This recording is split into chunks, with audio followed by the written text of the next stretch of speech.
C'est un secret de famille que les Seznec gardaient depuis près d'un siècle. Dans le télégramme de ce lundi, Gabriel et Jean-Yves ont assuré que Pierre Quémener n'aurait pas été tué par leur grand-père Guillaume, mais par sa femme, Marie-Jeanne Seznec.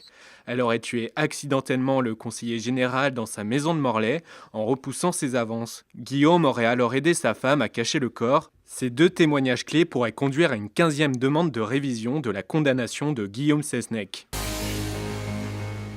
Les examens à la fac de droit de Rennes 1 ont débuté ce lundi dans la polémique. Le syndicat étudiant UNEF a dénoncé dans un communiqué la présence des gendarmes à proximité et dans l'enceinte même de l'université. La préfecture défend ce déploiement pour prévenir tout trouble à l'ordre public. Quant à Rennes 2, le blocage vient d'être prolongé jusqu'au 17 mai.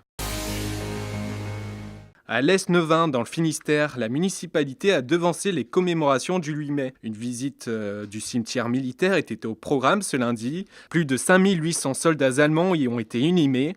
Ce mardi, des cérémonies sont prévues dans toute la Bretagne. Je vais à Rennes voir mon breton bizarre. 3 films bretons s'invitent au Festival de Cannes qui débute ce mardi. Plaire, aimer et courir vite de Christophe Honoré a les honneurs de la compétition officielle. Quant au court-métrage Ultra Pulp et ce magnifique gâteau, ils sont sélectionnés lors de programmations parallèles. Ces 3 films ont bénéficié des fonds de la région et de l'aide logistique d'accueil de tournage en Bretagne. Et la torche s'enflamme pour le surf. 300 athlètes sont attendus toute cette semaine pour des compétitions qui vont monter crescendo. Ces lundis et mardis sont réservés à la 2e étape de la Coupe de France. Un apéritif avant l'étape du championnat junior de la World Surf League où les plus grands espoirs d'Europe vont s'affronter de mercredi à dimanche.